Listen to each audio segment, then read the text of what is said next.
இந்த மகளிர் தினத்தில் நீங்கள் எல்லாம் நல்ல ஆரோக்கியமாகவும் குடும்பத்தோடு நீண்ட ஆயுளோட மகிழ்ச்சியாக வாழணும்னு உங்களை எல்லாரையும் மனதார நான் வாழ்த்துறோம். அதனுடைய ஒரு கடமை உணர்ச்சியோடு செய்யக்கூடியவங்க தான் பெண்மணிகள். அதில் மாற்றுக்கிறதே கிடையாது இல்லையா?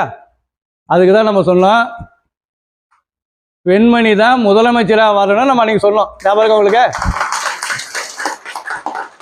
பாண்டிச்சேரியில் மக்களுக்காக தியாகம் பண்ணக்கூடிய ஒரு பெரிய சக்தி நமக்கு வரணும். அம்மாவா இருப்பாங்க, அப்புறம் மனைவியா இருப்பாங்க, அதுக்கப்புறம் மகளாவும் இருப்பாங்க.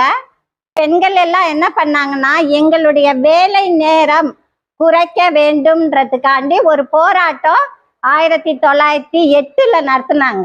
1917 ரஷ்யால போராடினாங்க.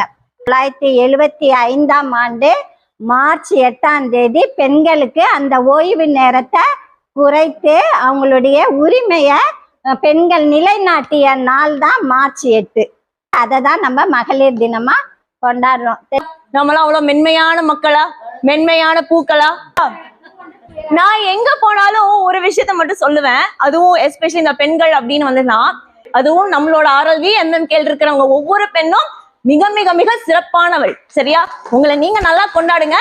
எல்லாருக்கும் ஹாப்பி உமன்ஸ் டே. தேங்க்யூ. மகளிர் தின வாழ்த்துக்கள்.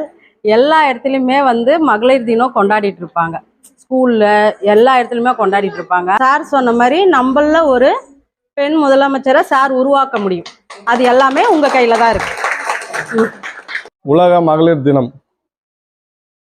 நீங்க பெண்கள் அப்படின்னா ஒரு தாய், ஒரு சகோதரி, ஒரு மகள். இவ்வளவு பேரை பார்க்கும்போது ரொம்ப சந்தோஷமா இருக்கு. உண்மையிலேயே நாங்க இன்னைக்கு மகளிர் தினத்தை ரொம்ப சிறப்பா கொண்டாடுறோம். எங்க தலைவர் தலைவி தலைமையில பாண்டிச்சேரிக்கு பெண் முதலமைச்சர் வந்தா நல்லா இருக்கும். அது அதே மாதிரி சொன்ன மாதிரியே, அண்ணன் சொன்ன மாதிரியே நம்ம கூட்டத்துல யாரோ ஒருத்தவங்க கண்டிப்பா வரும். அது வேணா நம்பிக்கை இருக்குது.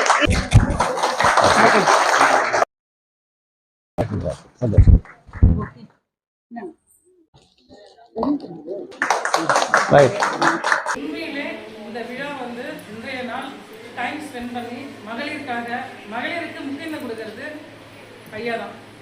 4 வாக்கு சுத்தமாக பேசுவாங்க. டைம்ல பெண்கள் எப்பயுமே அந்த காலத்துல அடுப்பங்கரையில முடங்கி இருப்பாங்க, அடுப்பங்கரைக்குள்ள தான் இருப்பாங்க, கணவருக்கு அடிமையாக இருப்பாங்க. இப்போ அப்படி இல்லை. இது கம்ப்யூட்டர் காலம். இப்போ காட்ஃபாதர்னு சொன்னேன். இப்போ மட்டும் இல்லை, எப்பயுமே அவர் என்ன ஃபர்ஸ்ட் பழகும் போதே நான் சொல்லியிருக்கேன், வழிகாட்டி எங்களுக்கு நீங்கள், உங்களை பார்த்து நாங்கள் ரோல் மாடல். பெண்கள் இப்படி தான். அதனால மக்களுக்காகவே என்னுடைய வாழ்வும், என்னோட உணர்வும், என்னுடைய